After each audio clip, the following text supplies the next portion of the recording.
A quick disclaimer about this video, there will be no Innistrad previews contained within it, at least for cards. So if you're here for Innistrad card previews, sadly you're out of luck. You'll have to wait till September 2nd before you can look at any cards from Innistrad that we haven't already seen. The announcement video took place yesterday, I think as of when this video is coming out, and that is for looking forward into 2022 and seeing what kind of sets and products we're going to be getting in that year. They started off by talking about stuff about game stores. First off, FNM will be returning to all WPN stores, and this will be in many formats, most likely Modern, Pioneer, Standard, and Limited. There will also be new things for pre-releases. Apparently there are going to be new things for new players, Commander players, and casual players.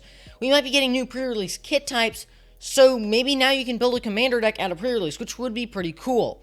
I do hope that the smaller game stores have enough players for each of the events, if there are going to be separate events, because it would kind of suck if you wanted to play a Commander pre-release and they had pre-release kits, they just didn't have the people that wanted to play it, and you weren't able to have the fun you wanted.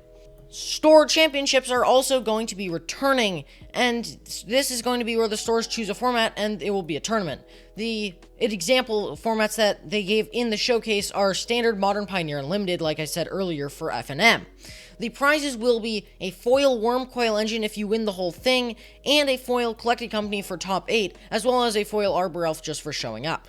The Wormcoil and Coco will both have this name of the store you won them at, so you can show off which stores you were playing at and where you've been if you get top 8 or top 1.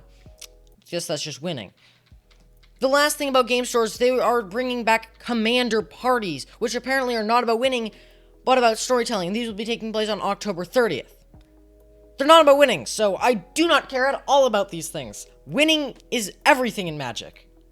The next thing they talked about is some quick MTGA news. Historic Brawl is now permanently added to the queue with a 100 card deck rather than 60. Also, the Limited Arena Open will now be added so you can play Limited and get some prize money.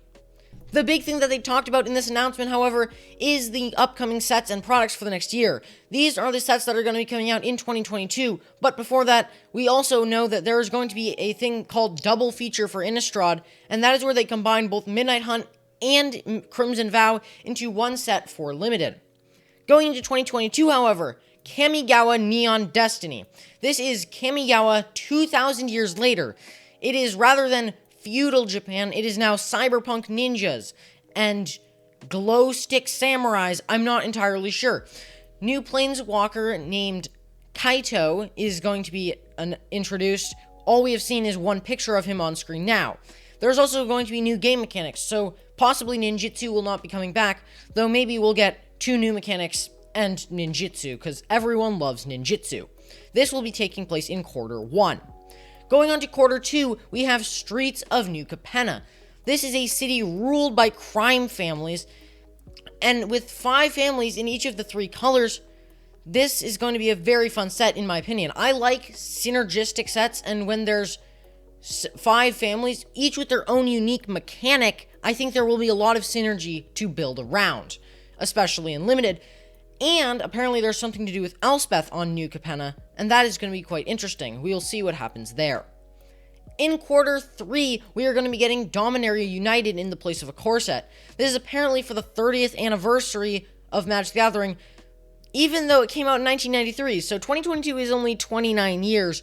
Not sure where the math came from on that one. Maybe it's like to hype people up for 30 years?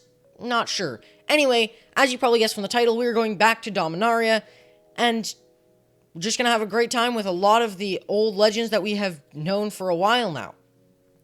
In Quarter 4, we are getting the Brothers' War, and this is where Urza and Mishra just beat each other up. Specifically, Urza beats Mishra up, and we get to see exactly what happened in the Brothers' War, which was a multiverse-changing war between Urza and Mishra.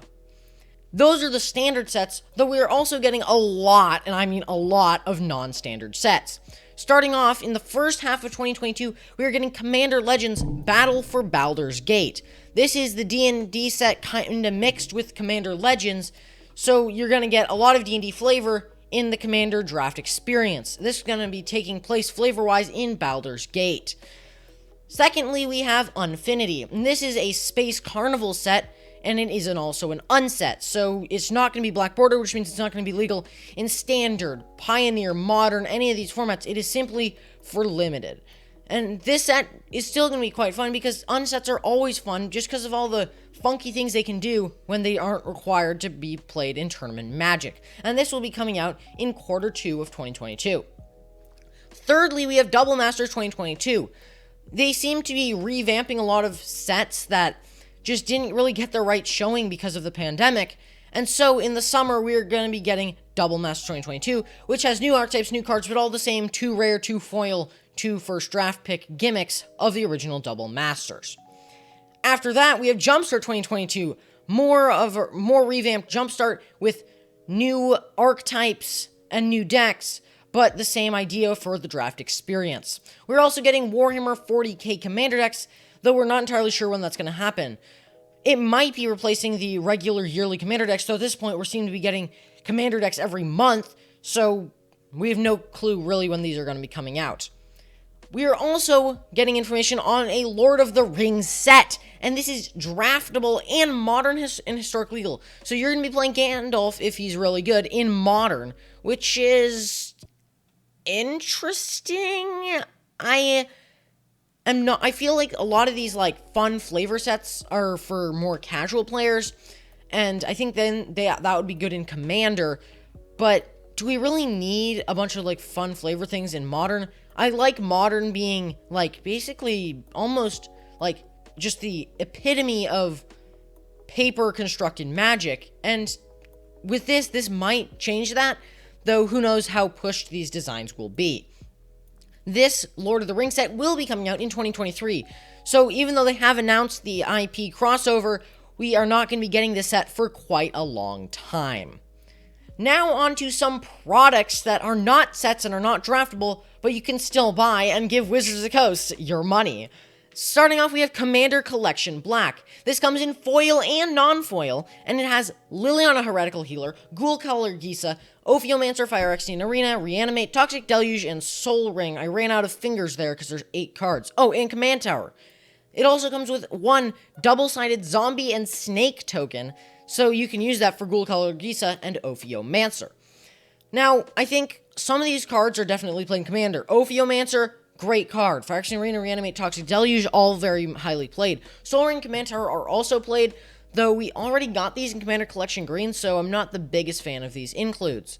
The next product they talked about is Pioneer Challenger decks. This is going to be 4 decks that are supposedly in the metagame and are very viable in Pioneer, though they do seem to be a bit of an older metagame because only one of them is even on the MTG Goldfish top metagame page in Azorius Spirits, and even that is a slightly different version of it, as the one on MTG Goldfish is running Collected Company and running green. The 4 decks are going to be Azorius Spirits, Orzhov Auras, Mono Red Burn, and Lotus Field combo. These 4 decks are all definitely powerful decks in Pioneer and can be played. Because of just how diverse Pioneer is, anything can be played as long as it's good enough, and these decks all make that cut, I would think. Then onto some Secret Lairs, and we are getting, first off, a Secret Lair Superdrop coming in December of this year, and it is going to be starting off with the drop of Kamigawa Inc. These have art like the Japanese Mystical Archives that you might have seen around, but with the Kamigawa Legendaries. Just Kamigawa Legendaries, but with the Japanese art that totally fits with this theme of Kamigawa. After that, we have Teferi's Time Trouble. These are planeswalkers like they would have been in the olden days, and this has Teferi, Time Raveler, Karn the Great Creator, and Dak Faden. But they are worded like they would have been in the olden days, so you better know what these cards do without having to read the card, because these cards are not going to be easy to figure out if you do not know. After that, we have 2 artist series. We have Johannes Voss and we have Thomas Maxa. Johannes Voss has made art for Carpet of Flowers, Karmic Guide, Sanctum Prelate, and Sphere of Safety. All played cards in Commander mostly, but Sanctum Prelate is played, I believe, in Modern and Legacy. The Thomas Baxa Artist Series has Ob Nixilis Reignited, Sire of Insanity, Spellskite, and Sliver Hivelord. Again, all cards that are played at least a bit, and with an awesome new art on them. The last drop in this super drop is Math is for Blockers. This has cards that have art based on geometry, and they all have math puns in their flavor text. This includes Brazen Borrower, Vindictive Lich, Meandering Tower Shell, Oran Frostfang, and Thragtusk. Thragtusk is a very iconic card. Oran Frostfang and Brazen Borrower are both played. Brazen Borrower especially in a lot of formats. Oran Frostfang is occasionally played in Commander. Vindictive Lich and Meandering Tower Shell are a little odd inclusions, but they really make math puns out of it, so okay. They also told us about some future Secret Lair IPs that they're going to have in Magic. First off, they have Fortnite, which is going to have reprints of old cards just with Fortnite art. Hopefully these cards are not too popular, because I don't like the idea of seeing Fortnite on my card table, but I'm sure some people will love to see Fortnite in Magic the Gathering. The other IP crossover is Street Fighter, and these have new cards like The Walking Dead, so these might see a bit of play if they're any good.